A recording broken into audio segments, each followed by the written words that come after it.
Good morning and welcome to another edition of Our Town on 94.9 and 99.1 The River. My name is Darren Swenson. Our Town, as always, brought to you by Decorah Bank and Trust. Coming up a little later on in the program, we're going to skip into the toy department and talk with UNI linebacker Spencer Cuvelier. Cuvelier was a second-team All-Missouri Valley Conference football player in the spring, and he's looking for another fine season for the UNI Panthers. He is a graduate of Crestwood. We talked to him at UNI Football Media Day earlier this week.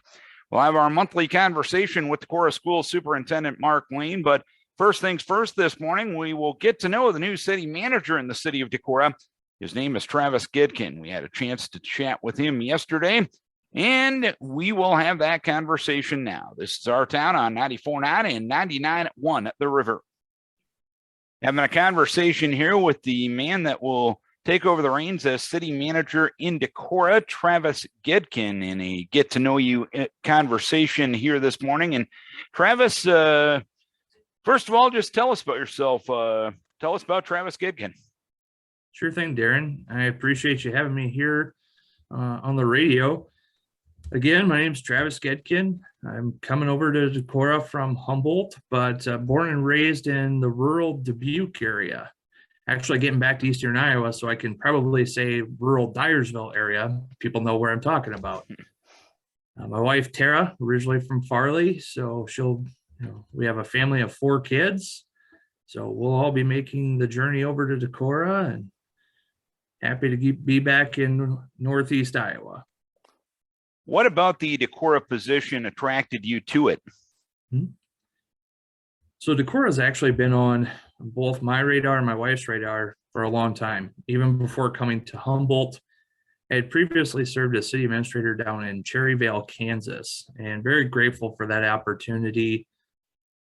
Great community to cut my teeth, full service community, but really wanted to get back to the state of Iowa. And ultimately, Humboldt had an opening, and it was a great fit for us. It reminded us a lot of our hometowns, and so came to Humboldt. There's always been that longing to get back to Northeast Iowa. This will get that visit to my folks and in-laws, so our kids' grandparents.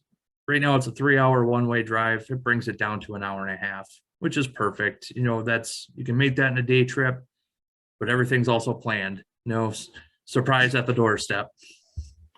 No doubt about it. Tell us that you mentioned a couple of your previous city administrative stops. Looking at your professional career, what made city administration the right career for you?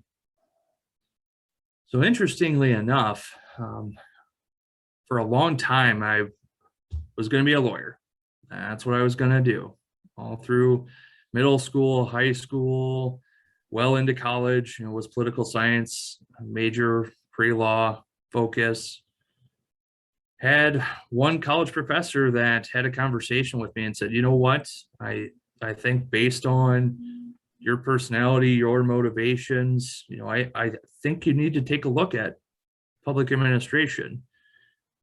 And so here we are today, and I will have to say it's been a really noble career choice, and it doesn't come without its challenges, but who else can say that they work day in and day out to make their community the best it can possibly be? Not too many people. And that being said, based on your experience in city administration, in your mind, what makes an effective city manager? You have to be a solid communicator, not just to elected officials and staff, not just within the organization, but externally too, where there's a lot of details about public administration and city government that are really difficult to understand. When we start talking about TIF, for example, when we start talking economic development and incentivized packages, you have to be a solid communicator to be able to relay some of those difficult topics that are really technical, but nobody wants to hear the technical. They want you to be able to relate to them with that information. And I think that's the most important component. A person in your position, it always fascinates me when you make a transition into a new community, you pretty much have to get up to speed in no time about that new community. You've transitioned to new communities a couple of times in your career. How has that process gone for you? How do you plan on doing it when you make the move to Decorah next month? Mhm. So one thing I have learned from my transitions in the past is do your research. So it's something we've talked about in the profession quite a bit. You need to make sure that the community is as good a fit for you personally as much as you are for that community. And so my wife and I have been familiar with the Decorah area. We've visited several times in the past, as regional tourists. And so we made a few extra scheduled visits this time, little different lens, make sure, is this a community we want to live in? And take a look at city financial positions and different topics that have been covered by the city in the past, and making sure that it's a good community for yourself on the front end is extremely beneficial. And so we did a lot of that legwork ahead of time before even submitting that application, knowing that Decorah is going to be a great fit for us. I've actually met several staff department heads previously at different state conferences. And so they all made a very excellent impression on me. And I knew from discussions with Chad that staff was solid, that it was going to be a great community to come into. And looking back at your career to this point, as you make another transition in your career, how are you a better city manager now than when you first started as a city administrator? I will say, early in my career, as sometimes younger individuals, we know we've got this. And I've learned in my profession, I take a little bit more delicate approach, a lot more calculated by all means. And so that's probably where I've learned the most, is while the city manager is a non-elected, try and remove ourselves from the politics at play. There's still a little bit of times that tact goes a long, long way. And as for the transition, you're making it, you're tying up the loose ends in the city of Humboldt right now. You got a family to move to a new community, and I'd imagine you want your kids in school here in a couple of weeks in a new school district, and you get to start in Decorah in the middle of September. How hectic is your life right now? Oh, and throw on top of that a little bit of information here. I'm in the middle of a 520 square foot addition to my current house in Humboldt that I'm doing most of the work myself. I had a contractor frame it up, but you throw that in the mix there too. You take it off one bite at a time. We were able to secure we do have a house bought in Decorah. We don't close until October. So the next bite was, all right, where are we going to live in the short term? From, like you said, we want to get my wife and the kids over there before I even come over. We want them to start the school district, start the school year in the district. Actually just got that lined up today. That's finally solidified. We got a place to call home for 2 months until we have our true home in Decorah there. Now the shift is here. Now I've got to get this project buttoned up, get the house ready to go, get that listed. We got everything at least lined up over there, and that's what we're happy for. How much sleep you getting right now, man? Well, let's see, 4 kids, the current position here, the current looking at finding Wanda's replacement, and it's limited. We'll say that. All right. Well, Travis, we appreciate you taking some time to get to know you here on our Town program here this morning, and look forward to many conversation with you in the future. Congratulations on getting the new position, and welcome to our community. Thank you, Darren. I'm looking very much forward to it. Travis Goedken is the new city manager in Decorah. He'll be on the job next month after he ties up loose ends in the city of Humboldt, and he joins us this morning. Time now for our monthly conversation with Decorah School Superintendent Mark Lane. We're just a couple of weeks away from the start of the 2021-2022 school year, and your board meeting was held this week. And obviously, COVID-19 still a topic of discussion, and management related to COVID-19 still needs to be discussed when it comes to school administrators, not only here in Iowa locally, but really around the country. Mm-hmm. I know last year it was referred to as a return to learn plan.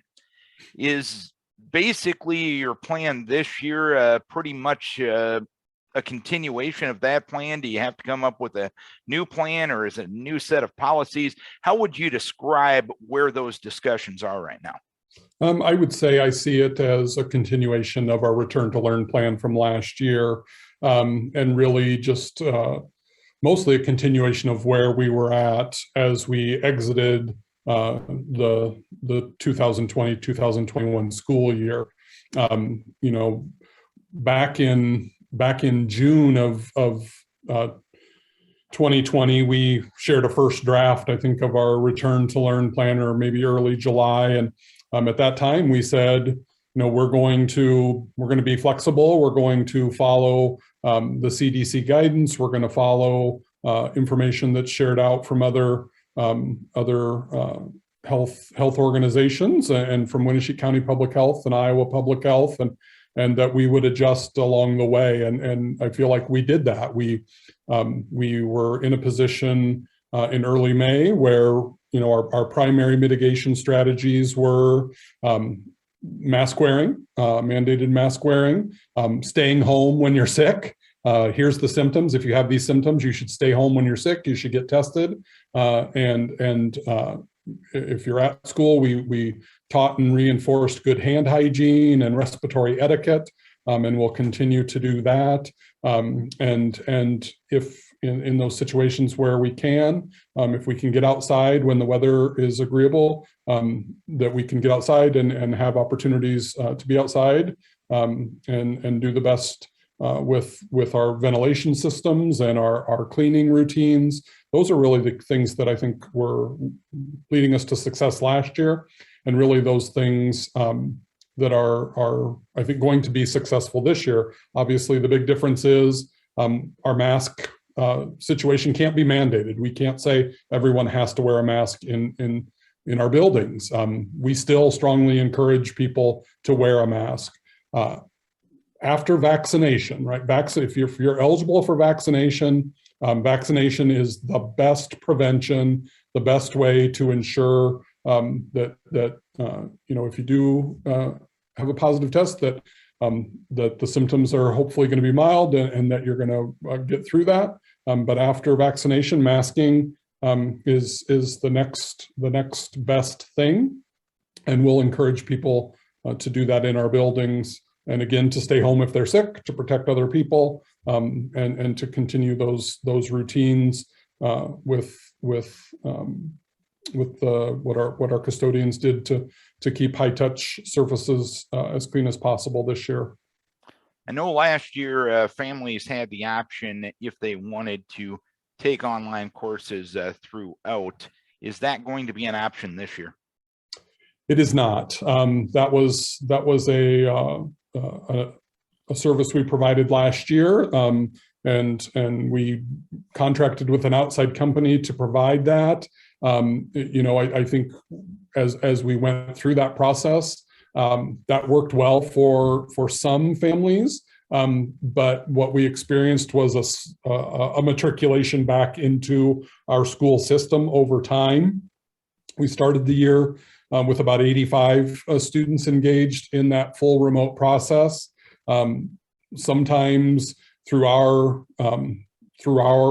interactions with families, maybe we felt like that wasn't serving their needs very well, or we just didn't see high student engagement in that, and we encouraged them to get back into the school. So there was more engagement with school, and other families made that their own choice to return to in-person learning. And by the time we ended the year, we were down to probably only about 20 students really engaged with that online school.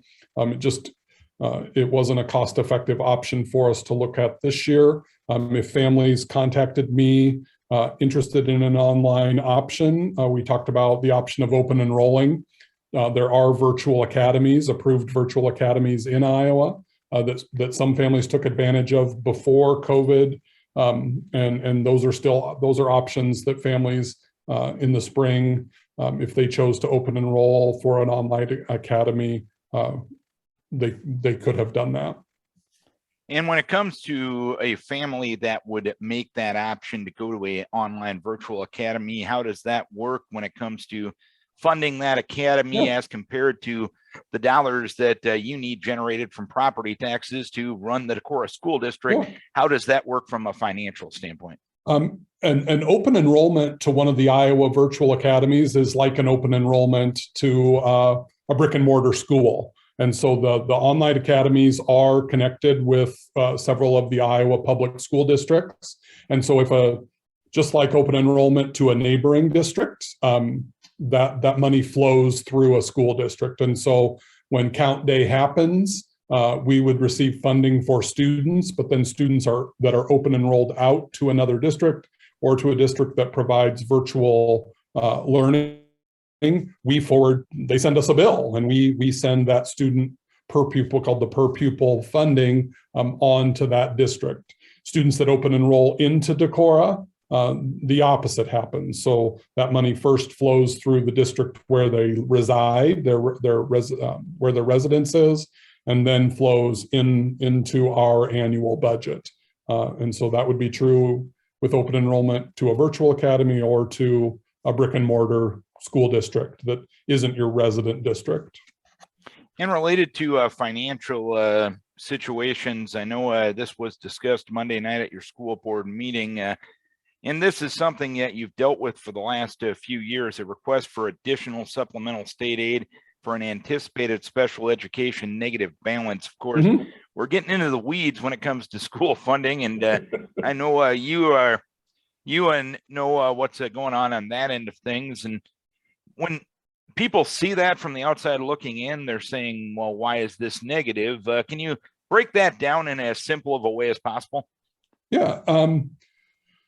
So the funding formula for a special education student it's pupil driven, but a student that has an IEP, they generate additional funding. So this coming school year, a per pupil funding in Iowa is a little bit over $7,100 per student.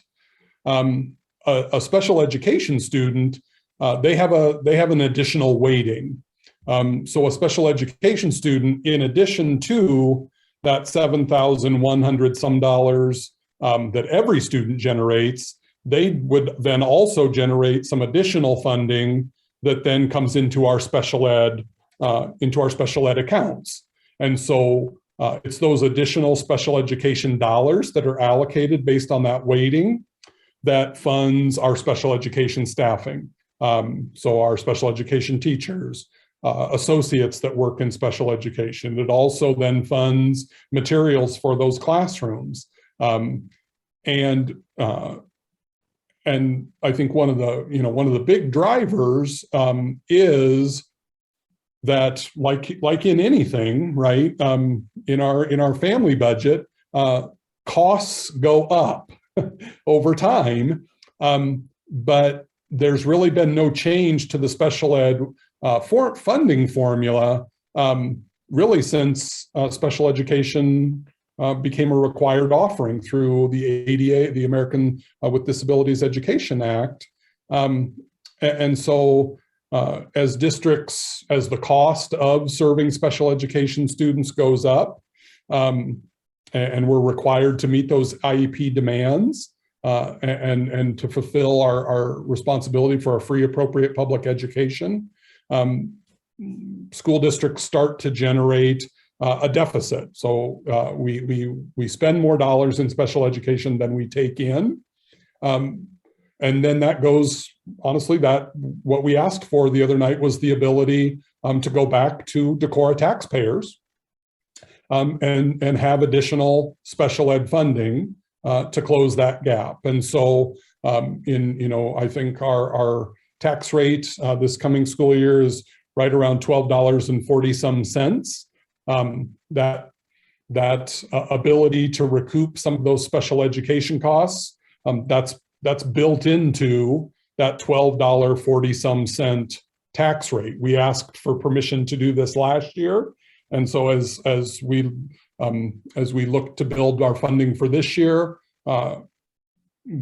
really that ability to recoup those costs, to close that gap between what we spend and what we don't, is something that is part of our tax rate every year. Another matter you dealt with at the school board meeting this week was the agreement for space use between the early childhood programs in the district and the district itself. Talk about the connection between the district being the hub and all of the services that the early childhood programs in Decorah provide. Obviously, there's many of them that do a great job in early childhood education. Where's the connection between the entities and the district itself? Yeah, the connection we have with our preschool partners. So we really have kind of two different partnerships. We have a partnership with our preschool partners that would be places like Sunflower or Kinderhouse. And then we also have a space agreement with Head Start. And so really with Head Start, it is more around that they use space in one of our facilities, but they're really then, they teach their own curriculum. That's more of a federal program and falls under the umbrella of federal oversight. Our preschool partners, when they become a preschool partner with us, what they're really committing to is an assurance that they're going to meet the standards of Iowa preschool programming. And that's governed by the Iowa Department of Education. And so it's about curriculum, it's about the student experience and the engagement and certain milestones and benchmarks that students in 3- and 4-year-old preschool programming are going to be taught and have opportunities to learn. And then it's also a financial relationship where, because they're preschool partners, they're receiving some public education dollars. And so again, that money flows through the school district. So we receive that funding, and then we're providing funding to those preschool partners to fund those preschool programs. And so,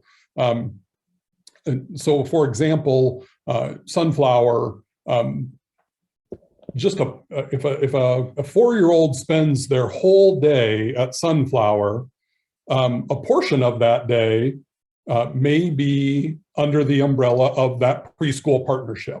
It's not the whole day. It's not if they're there from 6:30 in the morning until 5 at night when their parents get off work. They're not participating in preschool necessarily the whole time, but there is a portion of their day that is under that preschool partnership, and that's really the instructional component of the day that might be different than the child care programming that parents are paying for out of their own pocket for childcare when they go to work. There's that preschool portion of the day that is receiving some support of public education dollars.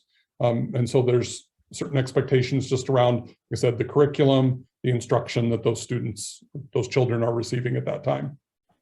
And correct me if I'm wrong, and I may not be remembering this correctly, and my memory is getting kind of lousy at this time in my life, but that formal partnership between districts and preschool partners, that's something that's relatively new, correct? Mm-hmm.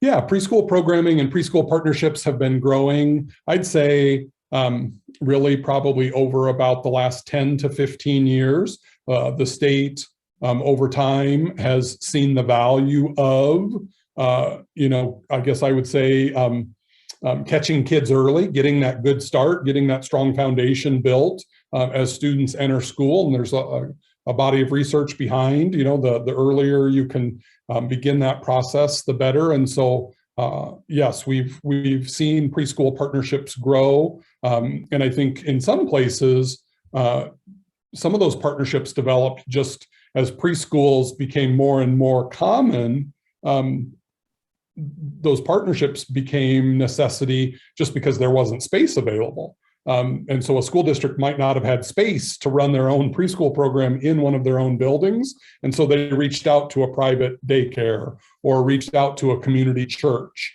and they developed a partnership around the use of space. And so I think it's exciting to see that grow. It's not just about the use of space anymore, but our preschool partnership, our teachers and our partner teachers, they get together on a regular basis and they talk about good instruction, they problem solve. And so I think that's what I really value, is that our staff and the staff at those community partners, that we're able to get together and that we're able to talk about, these are all of our, this is our community. We all serve our community. And I think we have a great, our teachers have great relationships. It's just a positive for our community partners and a positive for us. 12 days from now, the 2021-2022 school year will start. What happens between now and then to get the district ready for the school year? We internally, we're gearing up. Thursday and Friday are the 2 days that we dedicate to New Teacher Academy. And so we'll bring in our new teaching staff, new to the district, for 2 days. And that's really just, an opportunity to start to bring those new staff into our district, just provide some nuts and bolts, where here's your computer, here's how you log into this system, here's these things. We assign a mentor or a buddy to new teachers, so they have that go-to person who's a veteran staff member who can answer questions and help them, and just help them navigate what it means to be a teacher in Decorah. And then next Tuesday through Friday, we have 4 days of pre-service work for all of our teachers. And that's a balance of professional learning at the district level, at the building level, and then just some general work time. So teachers can get their rooms prepared and ready. And we'll have open houses and orientations and things like that for students next week. And then obviously here at the end of this week, we'll be sharing out information with just more detail about our return to learn for 2021 plans, sharing out that information around the most current guidance around masks from the CDC, from the American Academy of Pediatrics, encouraging people to follow that guidance. We'll be talking about just our routines and the things that we'll be doing to manage our day-to-day and getting out that information to families. And then, looking forward to, on Monday, the 23rd, welcoming our students back and getting our students into the building.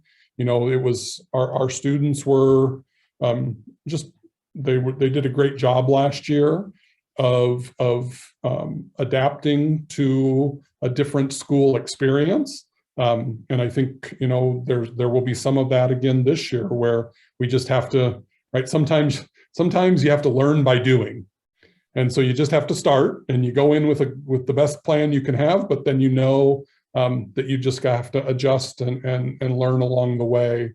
And so I think that'll be an important part of those first couple weeks of school, is getting students in, getting back into the routines of school, and having another successful year. And I know by law, August 23rd is the earliest date that you can start. Way it works out this year, you're starting on a Monday. Is that a good thing? It's not my preference. Okay. My preference, I love starting the first day of school for kids on a Wednesday. Okay. I think, and this comes from my perspective as a former elementary principal, but I think this is probably true for a lot of students. But as an elementary principal, Wednesday I felt like was a great way, especially with like kindergarten and first graders, to get them into school, to have them have some good experiences, but to not just, completely wear them out by the end of the week. And so, I think we looked a little bit at our calendar of maybe starting on the 25th, but that feels to people, I think, really late when you start to look at, well, what does that mean for when we would get out of school? What does that mean for the breaks? Where would they fall in the year? And so again, it goes, you and I have talked about this a lot over the last few months. It goes back to local control. I would love to have the local control that this year, our first day of school could have been, like Wednesday, the 18th. But that's just not a possibility for us in the way Iowa code is written right now. Yeah, I think this would have been a good year where that Wednesday, August 18th would have been a great first day, get a few days under our belt, have a weekend, then get back to it a full week. But that's just not the way it is. And final question I'll ask you, what's your overall message to the community as we start another academic year? My overall message to the community is we know the things that led us to success last year. It was promoting the health and safety of everyone in our building through appropriate masking, through staying home when you're sick, through good hand hygiene and good hand washing and good respiratory hygiene. Those were the things that allowed us to what I perceive to have the most normal year possible. Darren, you know how important student activities are to a successful school year. As we look back on our year last year, we had a wrestling match in Fort Dodge on a Saturday in December, where we decided we're not going to send our wrestlers to that meet on that Saturday. That was the only thing that we canceled last year.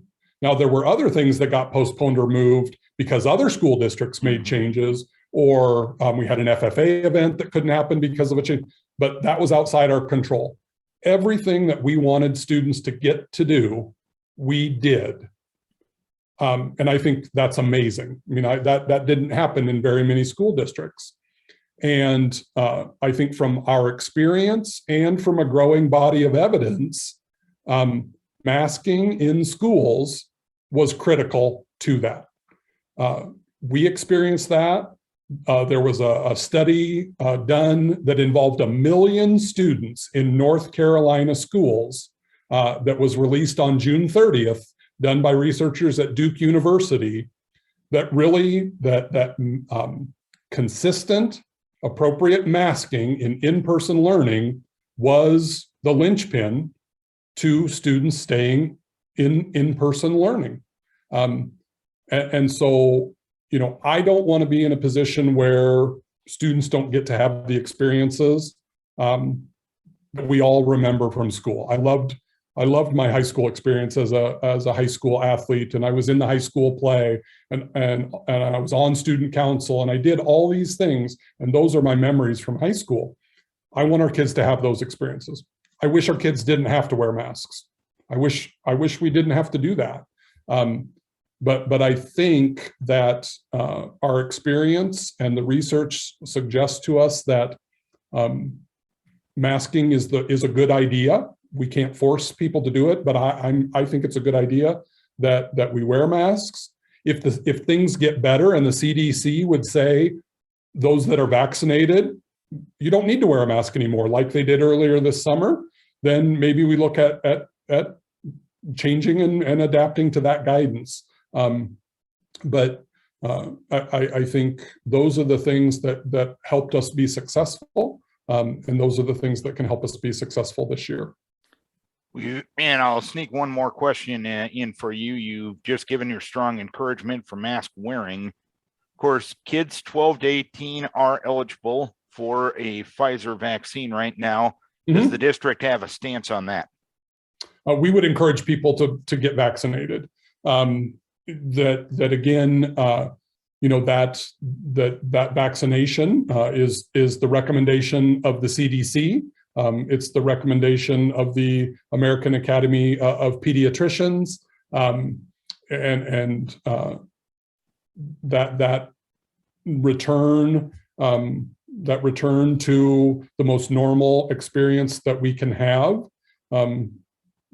I believe from what I've researched and read, I think the vaccine and the increased uptake in the vaccine, coupled with masking during a period as we get to more vaccination, is what's going to help us return to that normal. But it's clearly going to take time, and that's tiring for people, and that's frustrating to people. And we experience that. We're human too, as folks here at school. We experience those frustrations and those challenges. But as I say to people, the kids are coming to August 23rd, no matter what. Ready or not, here they come.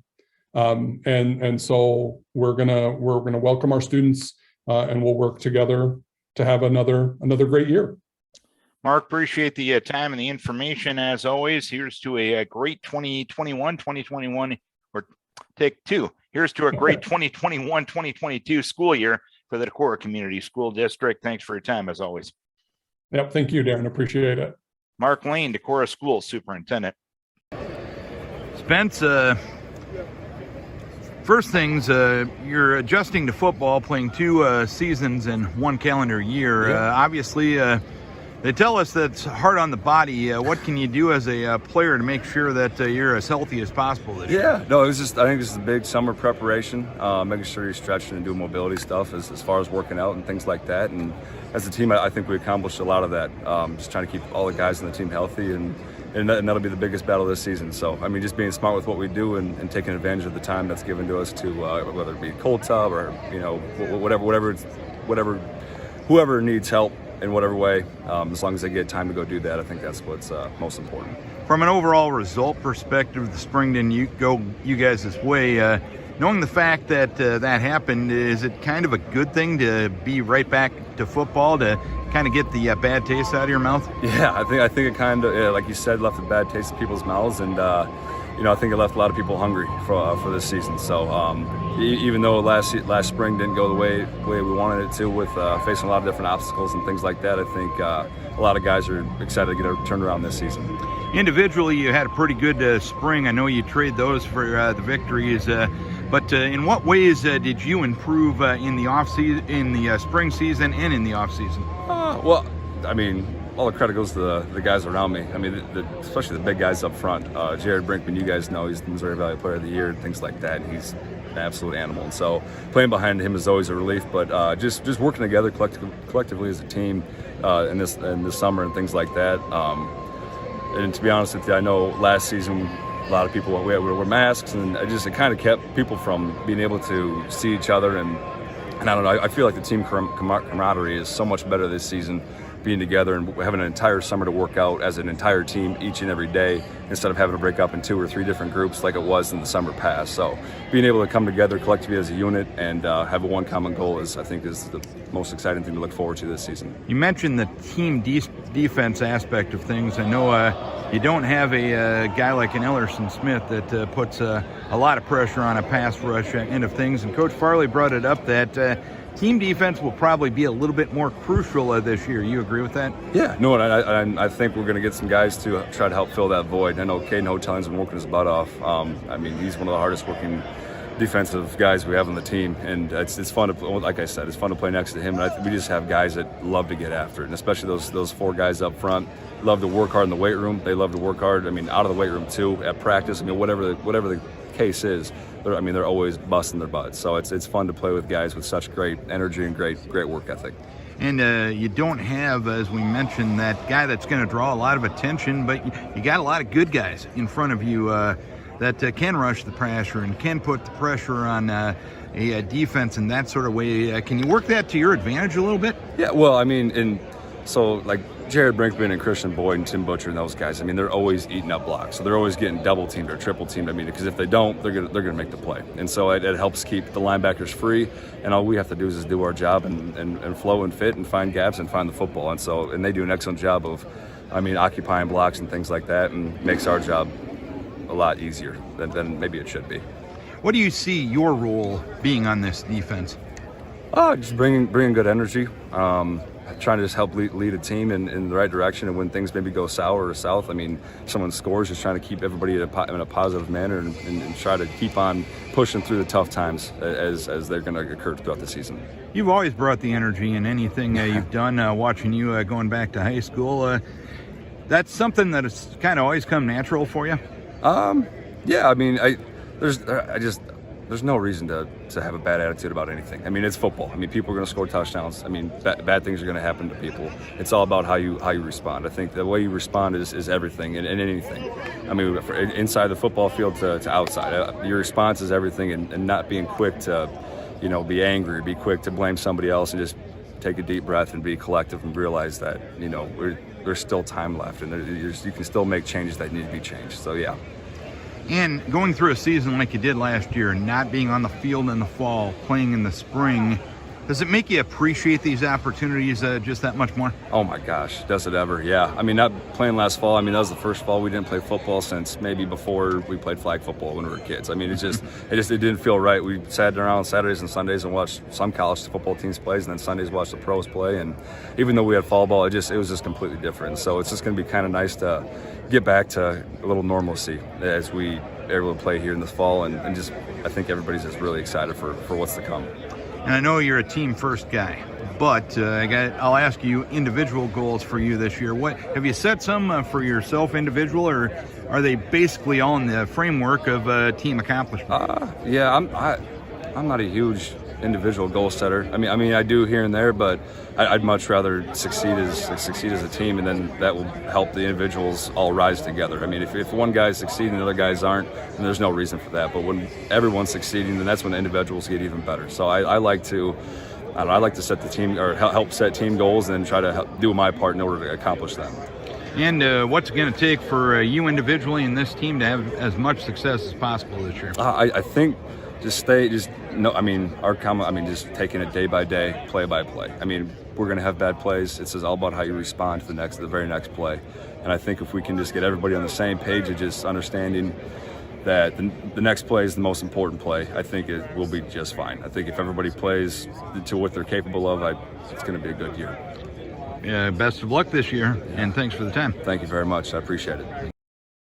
Want to thank our guest on the program this morning, the new city manager in the city of Decorah, Travis Goedken. He'll be on the job beginning next month.